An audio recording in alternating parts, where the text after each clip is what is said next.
اللہ الحمدللہ والصلاة والسلام علی رسول اللہ وعلی آلہ وصحبہ ومن والاه اللهم انفعنا بما علمتنا وعلمنا ما ينفعنا وزدنا علما رب اشرح لي صدري ويسر لي امري واحلل عقدة من لساني يفقهوا قولي سبحانك لا علم لنا الا ما علمتنا انك انت العليم الحكيم رب يسر ولا تعسر وتمم بالخير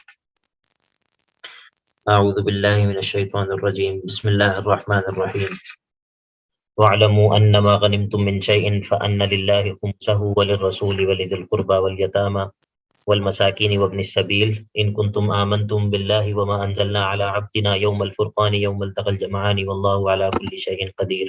آیت نمبر 41 سے سورت کا دوسرا حصہ شروع ہو رہا ہے اور دوسرے حصے کا پہلا باب ہے۔ یہ بات ہم نے کی تھی کہ جو سورت کے دوسرے حصے کا پہلا باب ہے یہ آیت نمبر 56 تک چلے گا، اور اس کے اندر جو ہے وہ سورت کے پہلے دعوے کی تشریح کی جائے گی اور اس کے کچھ علتیں بیان کی جائیں گی۔ تو ان علتوں کو بیان کرنے سے پہلے سورت کا پہلا دعویٰ ہے اس کی تشریح یہ کی کہ وَاعْلَمُوا، اس بات کو جان لو کہ ان بے شک ما غنمتم، جو کچھ بھی تم غنیمت میں حاصل کرو، من شیئن، وہ کچھ بھی ہو، تو فَأَنَّ لِلَّهِ خُمُسَهُ،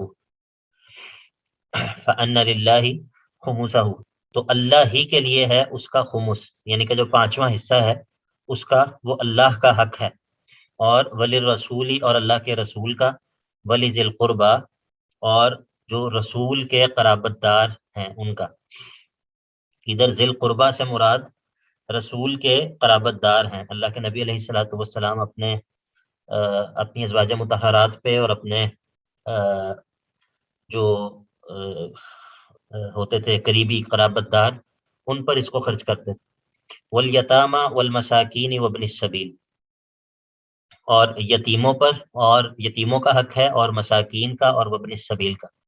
ان کنتم آمنتم باللہ، اگر تم اللہ پر ایمان رکھتے ہو، وما انزلنا علی عبدنا، اور اس چیز پر جو ہم نے نازل کی، علی عبدنا، اپنے بندے پر، یوم الفرقانی، یوم الفرقان، فیصلے کے دن، یا حق اور باطل میں تفریق کے دن، اور اس سے ہی بدل واقع ہوا ہے یوم التقى الجمعان۔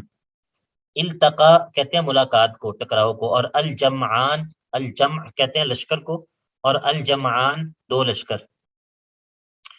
تو اللہ پر اگر تم ایمان رکھتے ہو، اور اس قرآن پر یا ان آیات پر جو اللہ نے اپنے بندے پر نازل کی ہیں جنگ بدر کے دن، تو پھر تم کیا کرو، تم غنیمت کے معاملے میں اختلاف مت کرو۔ واللہ علی کل شیء قدیر، اللہ تعالیٰ جو ہے وہ ہر چیز پر قدرت رکھتا ہے۔ اور اس کے بعد جو ہے وہ علت ہی تھی سورت کا پہلے دعوے کی، وہ کیا تھی کہ ان کنتم وَإِذْ أَنْتُمْ بِالْعُدْوَةِ الدُّنْيَا، اور اس وقت کو یاد کرو جب تم قریبی کنارے پر تھے، وَهُمْ بِالْعُدْوَةِ الْقُصْوَىٰ، اور جو دشمن ہیں وہ دور والے کنارے پر تھے، وَالرَّكْبُ أَسْفَلَ مِنْكُمْ، اور جو ابو سفیان کا لشکر تھا وہ نچلی سمت میں تھا، وہ سمندر کے ساحل کے ساتھ ہو کر مسلمانوں کی پہنچ سے دور نکل چکا تھا۔ اور وَلَوْ تَوَاعَدتُّمْ، اگر تم آپس میں اگر تم معاہدہ کرتے، یا آپس میں تم وقت کو طے کرتے، تو لَاخْتَلَفْتُمْ فِي الْمِيعَادِ، تو ضرور تم اختلاف میں پڑ جاتے، فی المیعاد، اس مقررہ وقت کے بارے میں۔ اگر تم کسی ایک وقت پر متفق ہونا چاہتے جنگ کے لیے، تو تمہارے اندر اختلاف جو ہے وہ پیدا ہو جاتا کہ کس وقت ہم جنگ کس وقت جو ہے وہ ہم کریں۔ لیکن اللہ تعالیٰ نے تمہیں جمع کیے، تو یہاں پر ہم کیا نکالیں گے؟ ایک لفظ وَلَٰكِن جَمَعَكُمْ، وَلَٰكِن جَمَعَكُمْ، اللہ نے تمہیں جمع کر دیا، یعنی کہ مسلمانوں کو اور کافروں کو بدر کے مقام پہ بغیر کسی پہلے سے طے شدہ اپوائنٹمنٹ کے، پہلے سے طے شدہ جو ہے وہ کوئی پروگرام کے، اللہ تعالیٰ نے کافروں کو اور مسلمانوں کو آمنے سامنے جمع کر دیا۔ اور یہ اللہ نے کیوں کیا؟ لِيَقْضِيَ اللَّهُ أَمْرًا كَانَ مَفْعُولًا، یہ جو لِيَقْضِيَ اللَّهُ أَمْرًا ہے یہ متعلق ہے اس جمعکم کے جو محذوف ہے، وَلَٰكِن جَمَعَكُمْ لِيَقْضِيَ اللَّهُ أَمْرًا كَانَ مَفْعُولًا، اللہ نے تمہیں جمع کر دیا تاکہ اللہ فیصلہ کر دے، ظاہر کر دے، امرن ایک ایسے معاملے کو کہ کان مفعولا جو ہو کر رہنے والا ہے۔ اور اس سے مراد کیا ہے؟ اس سے مراد مسلمانوں کی فتح اور مسلمانوں کو کافروں پر غلبہ دینا ہے، اور مسلمانوں کے ہاتھوں کافروں کے بڑے بڑے جو سردار ہیں ان کو مروانا ہے۔ لِيَهْلِكَ مَنْ هَلَكَ عَنْ بَيِّنَةٍ، اور دوسری وجہ یہ ہے کہ اللہ نے ایسا کیوں کیا؟ لِيَهْلِكَ تاکہ ہلاک ہو جائے، من ہلاکا جو بھی ہلاک ہو۔ کس طرح ہلاک ہو؟ عن بینۃ، عن یہاں پر بعد کے معنی میں ہے، بعد بینۃ، ٹھیک ہے، اور عن جو ہے وہ بعد کے معنی میں استعمال ہوتا ہے قرآن پاک میں، جس طرح لترکبن طبقا عن طبق، تو اصل مطلب کیا ہے اس کا؟ لترکبن طبقا بعد طبق۔ تو لیہلک من ہلک عن بینۃ، جو ہلاک ہو وہ ہلاک ہو دلیل کے آ جانے کے بعد، ویحیا اور جو زندہ رہے، جو جیے، من حیا جو بھی جیے، عن بینۃ یعنی کہ دلیل کو دیکھ لینے کے بعد، دلیل کے آ جانے کے بعد۔ وَإِنَّ اللَّهَ بے شک اللہ تعالی لَسَمِيعٌ تمہاری دعاؤں کو، تمہاری باتوں کو خوب سننے والا، علیم اور تمہارے خیالات کو، تمہارے دل میں آنے والے خطرات اور وسواس کو خوب جاننے والا ہے۔ اللہ کا علم جو ہے وہ بہت ہی جسے کہتے ہیں کامل ہے، اللہ ہر اعتبار سے اللہ کا علم کامل ہے، اور اللہ کا سننا جو ہے وہ ہر اعتبار سے کامل ہے۔ اس کے بعد اللہ تعالیٰ ایک اور علت ذکر کرتے ہیں، اور وہ اس کا تعلق جو ہے وہ عین مارکہ بدر سے ہے۔ اذ یریکہم اللہ فی منامک قلیلا، اور اس وقت یاد کرو کہ جب اللہ نے دکھایا تمہیں کافروں کو خواب میں، قلیلا کم تعداد میں، ولو اراکہم کثیرا اور اگر اللہ دکھاتا تمہیں کافروں کو کثیرا زیادہ تعداد میں، لفشلتم تو تم کمزور پڑ جاتے، لیکن اللہ تعالیٰ نے ایسا نہیں ہونے دیا۔ ایک تو یہ ہوتا کہ تم کمزور پڑ جاتے، وَلَتَنَازَعْتُمْ فِي الْأَمْرِ اور تم جنگ کے معاملے میں اختلاف کا شکار ہو جاتے۔ ادھر الامر سے مراد کیا ہے؟ جنگ ہے، الامر سے مراد یہاں پر جنگ ہے۔ وَلَتَنَازَعْتُمْ تنازعتم، تنازع کا مطلب ہوتا ہے آپس میں، بلکہ یہ تو ہم اردو میں بھی لفظ استعمال کرتے ہیں تنازع۔ آپ نے سنا کبھی یہ لفظ زمین کا تنازع؟ جی شاید سر۔ تو کیا مطلب ہوتا ہے اس کا، زمین کا تنازع؟ تنازع چار ہوتا ہے، وہ آپس میں لڑائی یا وہ اس طرح۔ ہاں بالکل، جھگڑا، اختلاف۔ تو ولا تنازعتم فی الامر اور تم جھگڑا کرنے لگ جاتے، یا تم جو ہے وہ اختلاف کا شکار ہو جاتے، فی الامر جنگ کے معاملے میں۔ لیکن ولکن اللہ سلم، لیکن اللہ نے جو ہے وہ محفوظ رکھا، کس چیز سے محفوظ رکھا؟ فشل سے بھی اور تنازع سے بھی اللہ نے محفوظ رکھا، کمزور پڑ جانے سے بھی، یعنی کہ ولکن اللہ سلمکم من الفشل والقتل، دونوں چیزوں سے اللہ نے تمہیں محفوظ رکھا کہ تم کمزور بھی نہیں پڑے، اللہ نے تمہیں جو ہے وہ قتل بھی نہیں ہونے دیا کفار کے ہاتھوں۔ اور انہ علیم بذات الصدور، بے شک اللہ تعالی خوب باخبر ہے ان چیزوں سے جو سینوں کے اندر ہیں، یعنی کہ دل اور دلوں کے اندر موجود حالات، اللہ تعالیٰ ان سے بخوبی باخبر ہے۔ تو یہاں پر اس کا کیا ربط ہے؟ یہ جو آخر میں کہا انہ علیم بذات الصدور، اس کا اس آیت کے ساتھ کیا تعلق ہے؟ اس کا یہ تعلق ہے کہ اگر مسلمان کافروں کو زیادہ تعداد میں دیکھتے، اور وہ حقیقتاً تھے بھی زیادہ تعداد میں، تو جو گھبراہٹ اور بے چینی پیدا ہوتی اور جو خوف پیدا ہوتا وہ دل کے اندر ہوتا نا، گھبراہٹ، بے چینی اور خوف، بزدلی۔ تو اللہ تعالیٰ چونکہ بخوبی باخبر ہے دلوں کے اندر موجود حالات سے، تو اسی لیے اللہ تعالیٰ نے اس گھبراہٹ، بے چینی اور خوف کو دور کرنے کے لیے مسلمانوں کو کفار کی تعداد کم کر کے دکھائی تاکہ یہ کمزور نہ پڑے۔ اچھا، اس کے بعد جو ہے وہ سورت کے پہلے دعوے کی 12ویں علت وہ اگلی آیت کے اندر ہے، جس میں اس بات کا تذکرہ ہے کہ اللہ تعالیٰ نے عین قتال کے وقت، عین جنگ کا موقع آیا، اس وقت بھی اللہ تعالیٰ نے یہ کیا کہ مسلمانوں کو کافروں کی نظر میں کم کر کے دکھایا، اور کافروں کو مسلمانوں کی نظر میں کم کر کے دکھایا، اور مقصد یہ تھا کہ ایک مرتبہ اچھی طرح دونوں جو ہیں وہ آپس میں، دونوں گروہ جو ہیں ان کا مقابلہ ہو جائے۔ کفار یہ سمجھے کہ یہ تو چند ہیں، تو تھوڑے سے لوگ ہیں ان کو ایک ہی مرتبہ آگے بڑھ کر ان کو اچھی طرح کچل دو. اور جب مسلمان جو ہے وہ کافروں کی طرف دیکھیں تو وہ یہ دیکھیں کہ یہ تو چند ہی لوگ ہیں، گنے چنے لوگ ہیں، ایک ہی مرتبہ آگے بڑھ کر ان کو اچھی طرح کچل دو. اچھی طرح جب دونوں گروہ ایک دوسرے کے ساتھ جب لڑیں گے تو اس کے نتیجے میں اللہ تعالیٰ جو ہے وہ کافروں کی قوت کو توڑ بھی دے گا، مسلمانوں کو غالب بھی کر دے گا، اور مسلمانوں کا روب بھی اللہ تعالیٰ بٹھا دے گا. تو یہ سب کچھ کرنے والا اللہ تعالیٰ تھا. تو اسی لیے غنائم کے معاملے میں اختلاف نہ کرو. جب جنگ کے بعد تمہیں اللہ تعالیٰ نے غنیمتیں دے دی تو ان غنیمتوں میں کے اندر جو ہے وہ اللہ اور اس کے رسول کی جو تقسیم ہے اس کو قبول کر لو. وَإِذْ يُرِيكُمُوهُمْ، اور اس وقت کو یاد کرو کہ جب اللہ تمہیں دکھا رہا تھا ان کافروں کو، یعنی کہ تمہیں دکھا رہا تھا، تم ان کافروں کو دیکھ رہے تھے اللہ کے دکھانے سے. اِذَا الْتَقَيْتُمْ، اس کا تعلق این میدان معرکہ سے ہے، جب جنگ شروع ہو گئی. اور یہ جو دکھا رہا تھا فی اعینکم، تمہاری آنکھوں میں، قلیلاً، کم کر کے، تمہیں جو ہے وہ کافر اپنی آنکھوں میں کم کر کے نظر آ رہے تھے. وَيُقَلِّلُكُمْ، اور تمہیں کم کر کے دکھا رہا تھا، وَيُقَلِّلُكُمْ، اور تمہیں کم کر کے دکھا رہا تھا، فی اعینہم، ان کافروں کی آنکھوں میں. ٹھیک ہے، دونوں فریق جو ہیں ان کو اللہ تعالیٰ دوسرے فریق کے لیے کم کر کے دکھا رہا تھا. ایسا کیوں تھا؟ لیقضی اللہ امرا کان مفعولا، لیقضی اللہ امرا کان مفعولا، تاکہ اللہ تعالیٰ ظاہر کر دے اس معاملے کو جو کہ ہو کر رہنا ہے، جو کہ طے شدہ تھا، جس کو اللہ تعالیٰ جو ہے وہ طے کر چکے تھے. اور وَإِلَى اللَّهِ تُرْجَعُ الْأُمُورُ، اور تمام معاملات کا لوٹنا، تمام معاملات کا رجوع وہ اللہ ہی کی طرف ہے.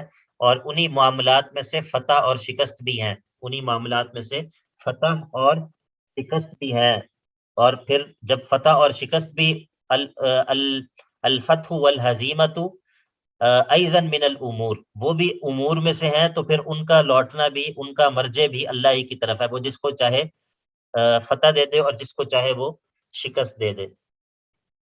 اچھا، یہاں تک تو تقریباً 12 جو ہیں وہ علتیں پہلے دعوے کی ذکر ہو گئی ہیں. اب اس کے بعد جہاد کا چھٹا قانون ہے. جہاد کا چھٹا قانون، جہاد کے 5 قوانین جو ہیں وہ پیچھے گزر چکے ہیں. جن میں سے پہلا قانون تھا یا ایھا الذین آمنوا اذا لقیتم الذین کفروا زحفا فلا تولوهم الادبار. پہلا قانون جہاد کا جو پیچھے گزرا وہ یہ تھا کہ جب کافروں کے ساتھ تمہارا ٹاکرا ہو تو پھر تم نے پیٹ پھیر کر نہیں بھاگنا. البتہ 2 صورتیں ایسی تھیں کہ جن میں پیٹ پھیر کر بھاگنے یا دشمن کے سامنے سے ہٹنے کی اجازت تھی، اور وہ 2 صورتیں جو تھیں وہ ہمیں بتائیں گے. ٹھیک ہے، عائشہ رفت آپ بتائیں. سر ایک تو یہ کہ اگر کسی جنگی حکمت عملی کے تحت جی، اور دوسرا بھاگ سکتے ہیں، اور دوسرا لشکر سے جا کر ملنا ہو تو ہوتے ہیں. ٹھیک ہے، جزاک اللہ. تو دوسرا قانون جو تھا جہاد کا وہ یہ تھا کہ اطیعوا اللہ ورسولہ ولا تولوا عنہ، کہ اللہ اور اس کے رسول کی اطاعت کرنی ہے. ٹھیک ہے، اور اسی طرح تیسرا قانون کیا تھا؟ استجیبوا للہ وللرسول اذا دعاکم لما یحییکم، کہ فرض کی ادائیگی کے وقت نوافل میں مشغول نہیں ہونا. ٹھیک ہے، جب فرض کی ادائیگی کا وقت ہوگا تو نوافل میں مشغول نہیں ہونا. چوتھا قانون کیا تھا جہاد کا؟ کہ لا تخونوا اللہ والرسول وتخونوا اماناتکم، اللہ اس کے رسول سے خیانت نہیں کرنی، اور اپنی امانتوں کے اندر بھی خیانت نہیں کرنی. ٹھیک ہے، اور اس کے بعد 5واں قانون کیا تھا جہاد کا؟ کہ تقوی کو اختیار کرنا ہے. یا ایھا الذین آمنوا ان تتقوا اللہ یجعل لکم فرقانا. تو یہ جو چھٹا قانون ہے جہاد کا یہ آج ہم پڑھنے لگے ہیں. اور یہ جو چھٹا قانون ہے اس کے اندر کئی احکام ہیں، یعنی کہ یہ کئی احکام پر مشتمل ہے. اور اس کے اندر ہم دیکھتے ہیں کہ کیا ہے. یا ایھا الذین آمنوا، اے ایمان والو، اذا لقیتم فئۃ، جب تم ٹکراؤ یا جب تمہارا سامنا ہو، فئۃ، ایک گروہ سے، اور مراد کیا ہے؟ کفار کا گروہ. جب کفار کے گروہ سے تمہارا آمنا سامنا ہو تو اب کیا کرنا ہے؟ کرنا یہ ہے کہ فثبتوا، یہ پہلا حکم ہے. فثبتوا پہلا حکم ہے، ثابت قدم رہنا ہے. اور دوسرا حکم کیا ہے؟ وَاذْكُرُوا اللَّهَ كَثِيرًا، کثرت سے اللہ کا ذکر کرنا ہے.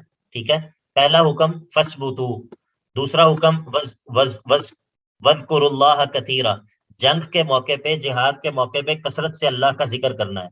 کیونکہ اللہ تعالیٰ کا ذکر کرنے سے انسان کو، جس طرح انسان کو غذا کھانے سے جسمانی قوت ملتی ہے، اسی طرح اللہ کا ذکر کرنے سے ایک مومن کو روحانی طور پہ قوت اور طاقت ملتی ہے. ٹھیک ہے، تو وذکروا اللہ کثیرا لعلکم تفلحون، تاکہ تم کامیاب ہو سکو، تاکہ تم کامیاب ہو سکو. اور اس کے بعد کیا کرنا ہے؟ وَأَطِیعُوا اللَّهَ وَرَسُولَهُ، تیسری ہدایت ہے، اللہ اور اس کے رسول کی اطاعت کرنی ہے. یعنی کہ جنگ کے موقع پہ خصوصیت کے ساتھ گناہوں سے ارتکاب کرنا ہے. جنگ کے موقع پر خصوصیت کے ساتھ اللہ اور اس کے رسول کی نافرمانی سے ارتکاب کرنا ہے، کیونکہ بعض دفعہ اللہ اور اس کے رسول کے کسی حکم کی نافرمانی کرنے کی وجہ سے فتح جو ہوتی ہے وہ شکست میں بدل جاتی ہے، جس طرح جنگ احد کے اندر ہوا کہ اللہ کے نبی علیہ الصلوۃ والسلام نے جو تیر اندازوں کو مقرر کیا ہوا تھا، ان سے غلطی یہ ہوئی کہ انہوں نے اس جگہ کو چھوڑ دیا، تو مسلمانوں کی جیتی ہوئی جنگ جو ہے وہ ہار میں بدل گئی اور مسلمانوں کو نقصان بھی اٹھانا پڑا. تو یہ تیسری ہدایت ہے کہ وَأَطِیعُوا اللَّهَ وَرَسُولَهُ. اور چوتھی ہدایت یہ ہے کہ وَلَا تَنَازَعُوا، آپس میں اختلافات کا شکار نہیں ہونا. جنگ کے موقع پر آپس میں اختلافات کا شکار نہیں ہونا. اگر تم آپس میں اختلافات کا شکار ہوگے تو کیا ہوگا؟ فَأَن تَفْشَلُوا، یہ فا کے بعد ان جو ہے وہ مقدر ہے. اصل میں یہ قاعدہ ہے، قانون ہے عربی کا کہ کچھ چیزیں ایسی ہوتی ہیں کہ جن کے بعد اگر فا آئے تو فا کے بعد ان جو ہوتا ہے وہ پوشیدہ ہوتا ہے. تو انہی میں سے ایک چیز ہوتی ہے نہیں مطلب جب کسی کام سے منع کیا جائے، تو یہاں پر منع کیا گیا ہے وَلَا تَنَازَعُوا، تو اس کے بعد یہ فا آ رہی ہے تفشلو کے اوپر. ٹھیک ہے، تو اسی لیے اس فا کے بعد جو ان ہے وہ پوشیدہ ہے. اور اصل میں یہ تھا تفشلونا، اصل میں تفشلونا تھا، لیکن اس ان کی وجہ سے جو پوشیدہ ہے اس کے آخر سے نون گر گیا اور یہ فتفشلو ہو گیا. وَلَا تَنَازَعُوا، تم آپس میں اختلاف مت کرو، فتفشلوا یعنی کہ فَأَن تفشلوا، تم کیا ہو جاؤ گے؟ کمزوری کا شکار ہو جاؤ گے، تمہارا جو جوش و جذبہ ہے وہ کمزور پڑ جائے گا. وَتَذْهَبَ رِيحُكُمْ، اور تمہاری قوت جو ہے وہ ختم ہو جائے گی. ادھر ریحکم سے مراد کیا ہے؟ تمہاری قوت جو ہے وہ تمہاری، اردو کے اندر بھی ہم یہ لفظ بولتے ہیں تمہاری ہوا اکھڑ جائے گی. اردو کے اندر بھی یہ محاورہ اسی طرح استعمال ہوتا ہے کہ تمہاری ہوا اکھڑ جائے گی. مطلب اس کا کیا ہوتا ہے؟ مطلب یہ ہوتا ہے کہ تم جو ہے وہ کمزور پڑ جاؤ گے. اور دو ہدایات پچھلی آیت میں تھیں، 3 اور 4 ہدایات. اور 5ویں ہدایت کیا ہے؟ وَاصْبِرُوا، اور صبر سے کام لینا ہے. ٹھیک ہے، ان 5 ہدایات کا تعلق جو ہے یہ اس وقت سے ہے کہ اذا لقیتم فئۃ، جب دشمن کے ساتھ آپ کا آمنا سامنا ہو جائے. اچھا، یہ 5 ہدایات ہو گئیں، اور اس کے بعد بتایا کہ ان اللہ مع الصابرین، اللہ تعالیٰ کی معیت، اللہ تعالیٰ کی جو معیت خاصہ ہے، اللہ تعالیٰ کی معیت نصرتی اس کو کہتے ہیں، وہ کن کے ساتھ ہے؟ صابرین کے ساتھ ہے، ان لوگوں کے ساتھ ہے جو صبر کرنے والے ہیں. اس کے بعد آیت نمبر 47 کے اندر 47 کے اندر چھٹی ہدایت ہے. اور چھٹی ہدایت کیا ہے؟ وہ یہ ہے کہ بعض لوگوں کی مشابہت سے منع کیا گیا ہے. وَلَا تَكُونُوا، اور مت ہو جاؤ، کالذین، ان لوگوں کی طرح مت ہو جانا، کالذین خرجوا من دیارہم، جو نکلے، خرجوا جو لوگ نکلے، من دیارہم اپنے علاقے سے، بطرن تکبر کرتے ہوئے، ورئاء الناس اور لوگوں کو دکھانے کے لیے، اور ویصدون عن سبیل اللہ اور لوگوں کو اللہ کے راستے سے روکنے کے لیے. واللہ بما یعملون محیط، یعنی کہ واللہ محیط بما یعملون، یہ بما یعملون جو ہے اس کا تعلق محیطن کے ساتھ ہے. واللہ محیط بما یعملون، اللہ تعالیٰ احاطہ کیے ہوئے ہے، اللہ تعالیٰ پوری طرح گھیرے میں لیے ہوئے ہے. بما یعملون، یہ ما مستریہ ہے، اور یہ اپنے ما بعد جو فعل ہوتا ہے، ما مستریہ کے بعد میں جو فعل ہوتا ہے اس کو وہ بنا دیتا ہے، اس کو مستر بنا دیتا ہے. تو معنی کیا ہوا؟ واللہ محیط بعملہم، اللہ تعالیٰ ان کے عمل کو گھیرے میں لیے ہوئے ہے، یعنی کہ اللہ تعالیٰ ان کے عمل سے پوری طرح واقف ہے، اور اللہ تعالیٰ کے علم سے ان کا جو عمل ہے وہ باہر نہیں ہے. میں دوبارہ سے آپ کو بتاتا ہوں ان تینوں آیتوں کے اندر کہ ان تینوں آیتوں کے اندر اکٹھی کچھ ہدایات ذکر ہوئی ہیں. پہلی ہدایت کیا ہے کہ جب تمہارا فار سے ٹکراؤ ہو تو فثبتوا، ثابت قدم رہنا.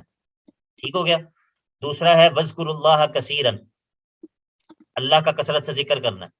تیسرا وَأَطِیعُوا اللَّهَ وَرَسُولَهُ، اللہ اور اس کے رسول کی اطاعت کرنی ہے۔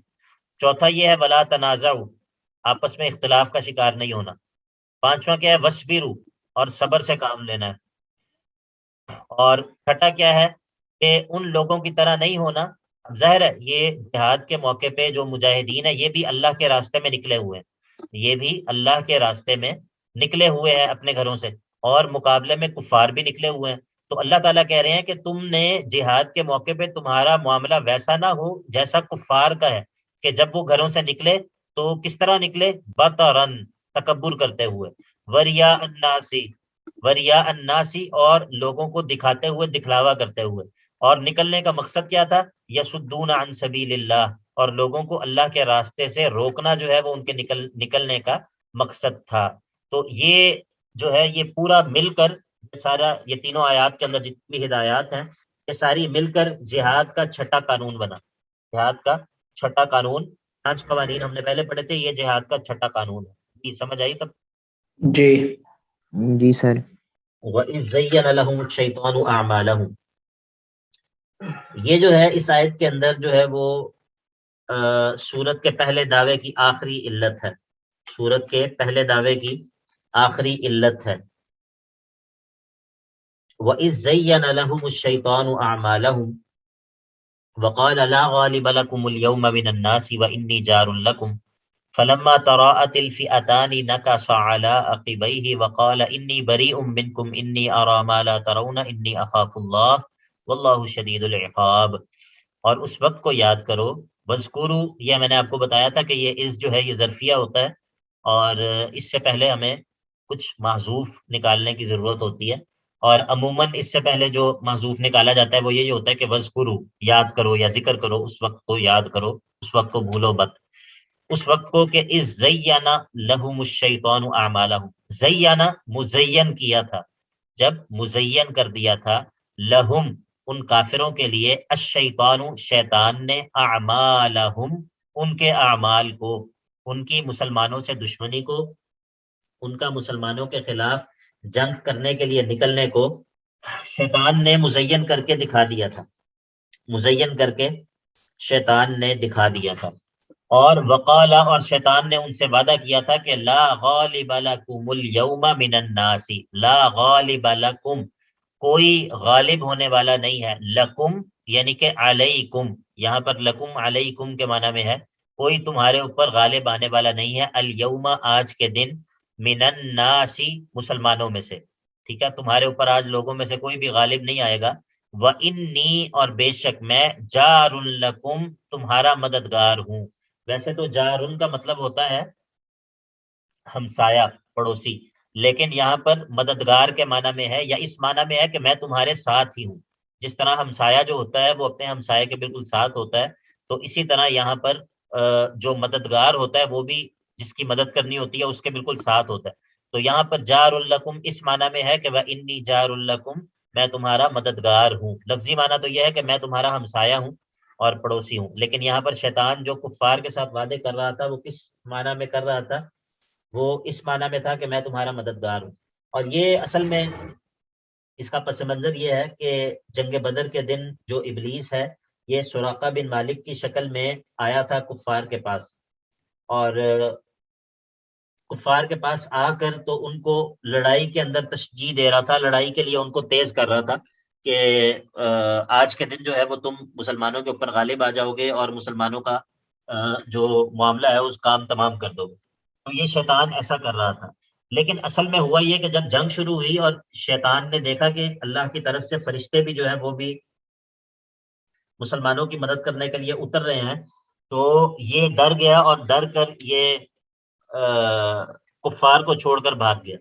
اس معاملے کی طرف اللہ رب العزت نے اشارہ کیا ہے اور کہا کہ فلما، اور جب، پس جب کیا ہوا، تراءت الفئتان، دونوں گروہوں نے آپس میں ایک دوسرے کو دیکھا، تراءت الفئتان آپس میں ایک دوسرے کو دیکھا، الفئتان دونوں گروہوں نے، تو ناکاسا، ناکاسا کا مطلب ہوتا ہے کہ پیٹھ پھیر کر بھاگ گیا، پیچھے ہٹ گیا، کون؟ یہ شیطان، علی عقیبیہ اپنی ایڑیوں کے اوپر، یعنی کہ اپنی ایڑیوں کے بل پھر گیا، بھاگ گیا، اور کہنے کیا لگا؟ وقالا، اور کہنے لگا انی بریئن، میں تو بالکل بری ہوں، میں برات کا اظہار کرتا ہوں، منکم، تمہارے سے۔ اور اس کی علت کیا ہے؟ علت اس کی یہ ہے کہ انی ارا، بے شک میں دیکھ رہا ہوں، ما لا ترون، وہ فرشتے کہ جن کو تم نہیں دیکھ سکتے۔ ما سے مراد کیا ہے؟ وہ فرشتے، لا ترون، جن کو تم نہیں دیکھ رہے، ٹھیک ہے۔ انی اخاف اللہ، اور مجھے اللہ سے ڈر لگ رہا ہے، واللہ شدید العقاب، اور بے شک اللہ کی پکڑ بہت سخت ہے۔ تو ادھر جو ہے وہ اللہ تعالیٰ نے جو ابلیس کفار کو تشجیع دینے کے لیے اور کفار کو مسلمانوں سے جنگ کرنے پر ابھارنے کے لیے آیا تھا، اس کو اللہ تعالیٰ نے فرشتے جب بھیجے تو وہ فرشتوں کو دیکھ کر خوف کا شکار ہوا، اور وہ بجائے اس کے کہ وہ مسلمانوں کے ساتھ جنگ میں کافروں کی مدد کرتا ہے، وہ وہاں سے بھاگ گیا۔ تو یہ اللہ تعالیٰ یہاں پر یعنی کہ اس کا مطلب یہ ہے کہ شیطان جو تھا وہ فرشتوں کو دیکھ سکتا اور فرشتے شیطان کو دیکھ سکتے ہیں۔ جی ظاہر ہے کہ وہ ابلیس جو ہے وہ اس کا معاملہ انسانوں والا تو نہیں ہے، انسان تو نہیں ہے، وہ جنات میں سے، تو وہ تو جی جی ٹھیک ہے، جی جی شیخ صاحب بولیں۔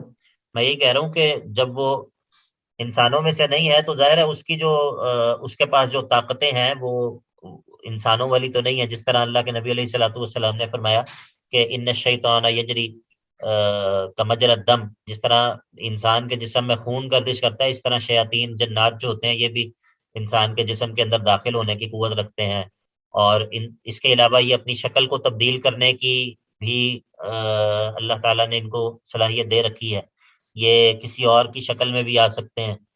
تو یہ جس طرح فرشتے کسی اور کی شکل اختیار کر سکتے ہیں، اس طرح شیاطین اور جنات بھی کر سکتے ہیں۔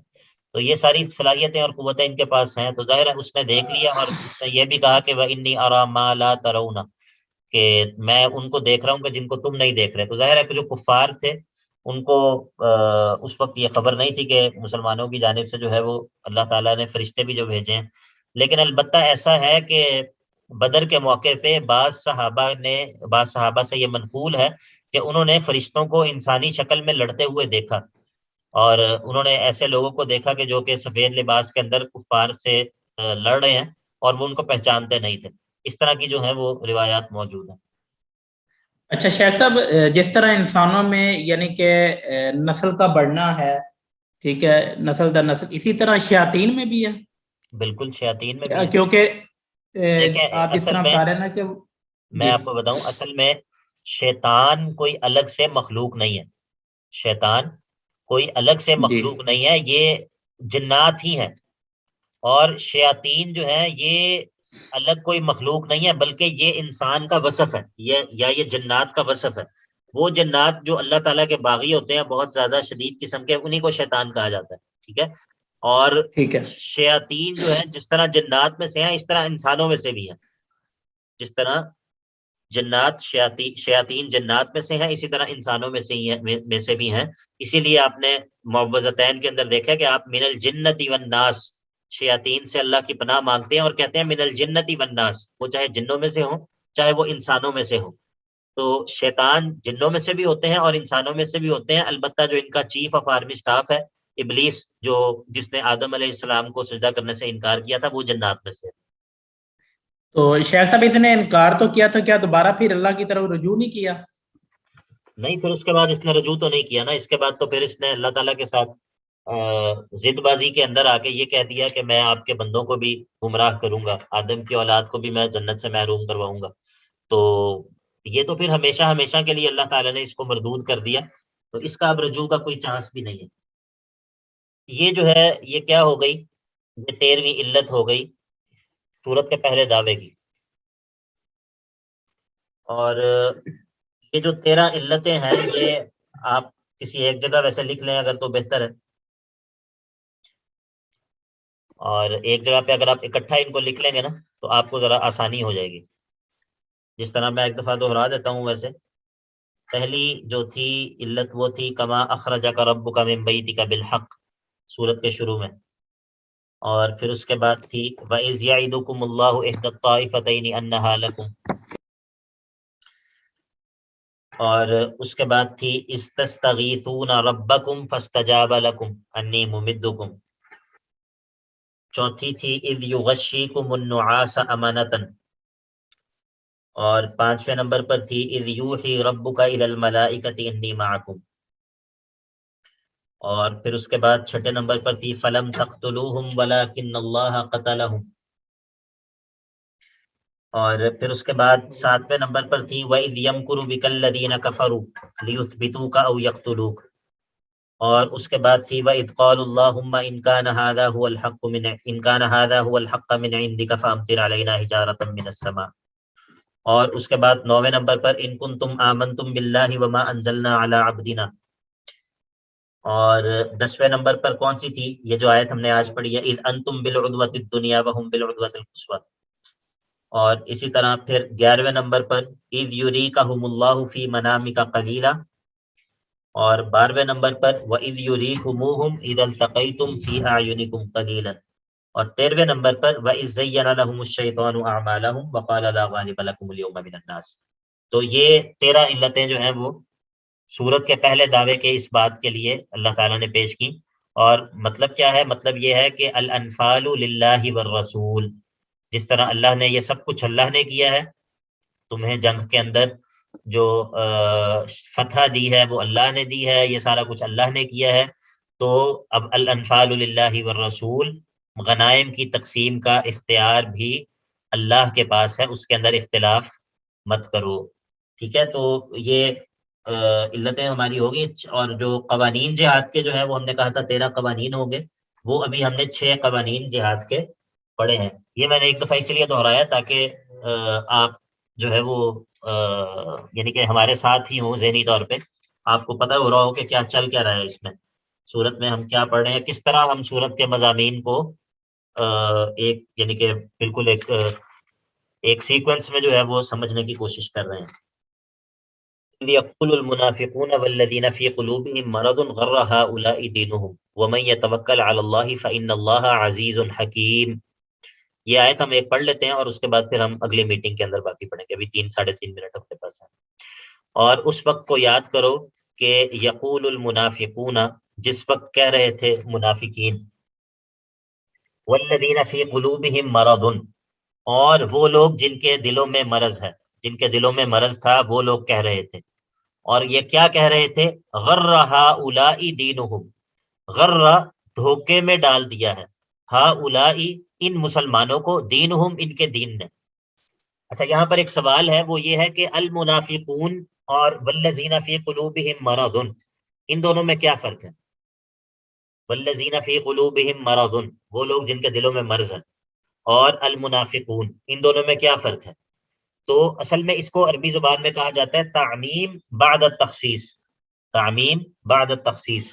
تو المنافقون اور والذین فی قلوبہم مرض، یہ اصل میں جن کے دلوں میں نفاق کی بیماری ہوتی ہے وہ منافقین ہی ہوتے ہیں. لیکن پہلے کہا المنافقون، پہلے تخصیص کی اور اس کے بعد تعمیم کی، عمومی بات کی، والذین فی قلوبہم مرض، وہ لوگ جن کے دلوں میں مرض ہے. تو دلوں کے اندر جو مرض ہوتا ہے وہ نفاق بھی ہوتا ہے، اس کے علاوہ بھی مرض ہوتے ہیں. کفر بھی دل کا مرض ہے، اسی طرح انکار، شک، عناد، حق کو جان لینے کے بعد اس کا انکار کرنا، جہود، یہ سارے دل کے مرض ہی ہیں. لیکن اس کو عربی زبان میں اس اسلوب کو کہتے ہیں تعمیم بعد تخصیص، پہلے ایک خاص لفظ ذکر کرنا اور اس کے بعد ایک عمومی لفظ ذکر کرنا. یا پھر یہ بھی کہا جا سکتا ہے کہ المنافقون سے مراد مدینہ والے منافقین ہیں، المنافقون سے مراد خاص مدینہ والے منافقین ہیں، اور والذین فی قلوبہم مرض سے ارد گرد کے علاقوں کے جو دوسرے لوگ تھے وہ، اور جو منافقین میں سے ہی تھے وہ لوگ مراد ہیں. اور یہ کہتے کیا تھے؟ غر ہؤلاء دینہم، دیکھو ان کو جنونی مذہبی، ان کو ان کے دین نے دھوکے میں ڈال رکھا ہے، ان کو ان کے دین نے دھوکے میں ڈال رکھا ہے. یہ 313 کی تعداد میں ہے، اور ان کے پاس نہ اسلحہ ہے، نہ ان کے پاس گھوڑے ہیں، نہ ان کے پاس تلواریں ہیں، مختصر سا اور برائے نام ان کے پاس اسلحہ ہے.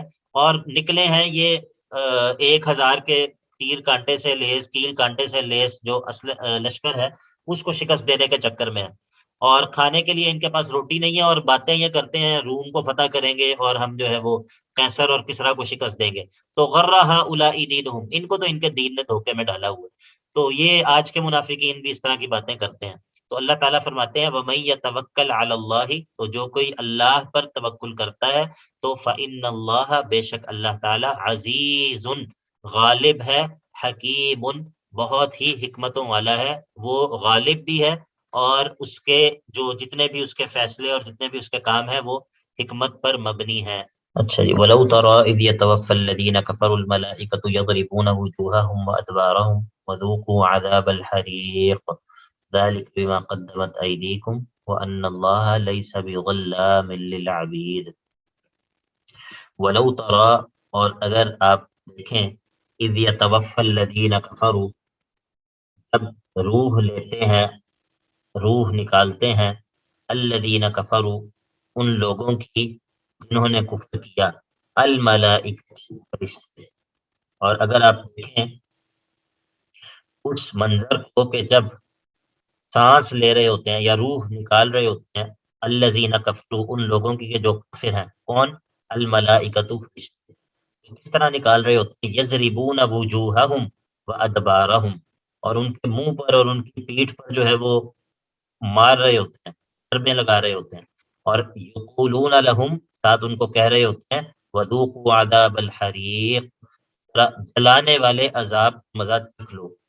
تو یہ پہلے پچھلی آیات کے اندر کافروں کی اور منافقوں کی دنیاوی حالتوں کا تذکرہ کیا. پچھلی آیات کے اندر کافروں اور منافقوں کی دنیا میں حالت کا تذکرہ کیا ہے. اب جو ہے وہ کافروں اور منافقوں کی جان نکلنے کی حالت اور مرنے کے بعد کے حالات کا تذکرہ ہے ان دو آیات میں. تو ولو ترى، اگر آپ دیکھیں، اذ يتوفى الذين كفروا الملائكة يضربون وجوههم وادبارهم وذوقوا عذاب الحريق، اور انہیں یہ کہہ رہے ہوتے ہیں کہ ذرا چکھو جلانے والے عذاب کا مزہ.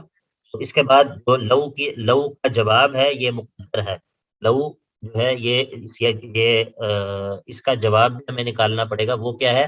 اگر آپ ایسا دیکھیں تو لرأیت امرا عظیما، اگر آپ ایسا دیکھیں تو آپ بڑا ہی ایک عظیم منظر دیکھیں گے، یعنی کہ بڑا ہی ہیبت ناک اور بڑا ہی عجیب و غریب منظر ہوتا ہے جس وقت رشتے جو ہوتے ہیں وہ کافروں اور منافقوں کی جان نکال رہے ہوتے ہیں، ان کی روح قبض کر رہے ہوتے ہیں.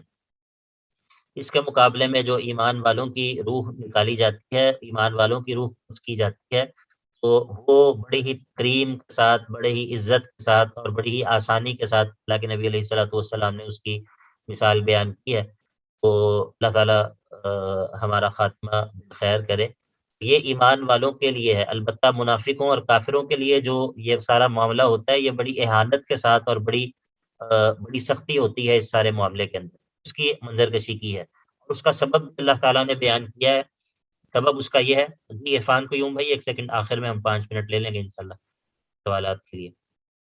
ذالکا، یعنی کہ جو یہ عذاب ہے، ذالکا کا مشار الیہ کیا ہے؟ ذالک العذاب، ذالک العذاب، یہ جو روح کو نکالتے وقت تمہیں مارا جا رہا ہے اور تمہیں عذاب کی بشارت سنائی جا رہی ہے، عذاب کی دھمکی سنائی جا رہی ہے، یہ کیوں ہے؟ ذالکا، یعنی کہ ذالک العذاب، یہ آگے اس کا سبب ہے، بیما، اس سبب سے، اس وجہ سے ہے کہ جو قدمت، آگے بھیجا، ایدیکم، تمہارے دونوں ہاتھوں نے، تمہارے ہاتھوں نے جو کچھ آگے بھیجا. مراد کیا ہے؟ تمہارے کرتوت جو کچھ تم نے کیا اس کی وجہ سے یہ ہو رہا ہے. یہ جو تمہارے ساتھ آج ہو رہا ہے کہ فرشتے تمہاری جان نکالتے ہوئے تمہاری پٹائی بھی کر رہے ہیں اور تمہیں عذاب کی دھمکیاں بھی سنا رہے ہیں، یہ کیوں ہو رہا ہے؟ اس کی سبب اور اس کا علت جو ہے وہ یہاں پر بیان ہوئی. ذالک بما قدمت ایدیکم، اس وجہ سے ہے کہ جو تمہارے ہاتھوں نے آگے بھیجا ہے، یعنی کہ تمہارے جو کرتوت ہیں. اور وَاعْلَمُوا أَنَّ اللَّهَ لَيْسَ بِظَلَّامٍ لِّلْعَبِيدِ، اور اس بات کو جان لو کہ اللہ تعالیٰ لیسا، نہیں ہے، بِظَلَّامٍ لِّلْعَبِيدِ، اپنے بندوں پر ظلم کرنے والا، اپنے بندوں پر ذرا بھی ظلم کرنے والا نہیں ہے. یہاں پر ایک سوال پیدا ہوتا ہے، وہ یہ ہے کہ ظلامن، ظلام جو ہے یہ مبالغے کا صیغہ ہے، تو اس کا معنی ہوتا ہے کہ بہت زیادہ ظلم کرنا، بہت زیادہ ظلم کرنا. تو اگر اس آیت کا یہ معنی کیا جائے کہ اللہ تعالیٰ اپنے بندوں پر بہت زیادہ ظلم کرنے والا نہیں ہے، تو کیا اللہ تعالیٰ اپنے بندوں پر کم ظلم کرتا ہے؟ جی، بہت زیادہ ظلم کرنے والا نہیں ہے، تو کیا کم ظلم کرنے والا ہے؟ نہیں. اعتراض اور سوال سمجھ آ گیا سب کو؟ جی زریاب احمد، سوال سمجھ آ گیا آپ کو؟ جی سر. اچھا جی، اور محمد اکمل؟ آ گیا. خواتین میں سے بھی سب کو سمجھ آ گیا جی؟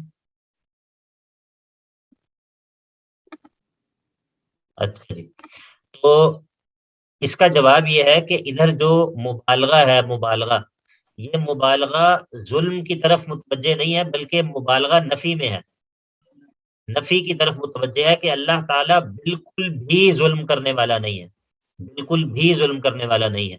ٹھیک ہے، یعنی کہ یہ نفی متوجہ ہے، یہ جو مبالغے کی نفی نہیں ہے، مبالغے کی نفی نہیں ہے، بلکہ نفی میں مبالغہ ہے. ٹھیک ہے، ایک ہے مبالغے کی نفی کرنا کہ اللہ تعالیٰ بہت زیادہ ظلم کرنے والا نہیں ہے، یہ ہے مبالغے کی نفی، یعنی کہ آپ مبالغے کی نفی کر رہے ہیں اللہ تعالیٰ بہت زیادہ ظلم کرنے والا نہیں ہے. ایک ہے کہ آپ نفی میں مبالغہ کریں، نفی میں مبالغہ، اللہ تعالیٰ بالکل بھی ظلم کرنے والا نہیں ہے، اللہ تعالیٰ بالکل بھی ظلم کرنے والا نہیں ہے. تو یہاں پر یہ معنی ہے، ٹھیک ہے، ورنہ جو ہے وہ اس کے اوپر اشکال اور اعتراض کھڑا ہو جائے گا اور اس کا جواب دینا مشکل آپ کے لیے ہو جائے گا. اس کا معنی کیا ہے؟ اللہ تعالیٰ اپنے بندوں پر بالکل بھی ظلم کرنے والا نہیں ہے.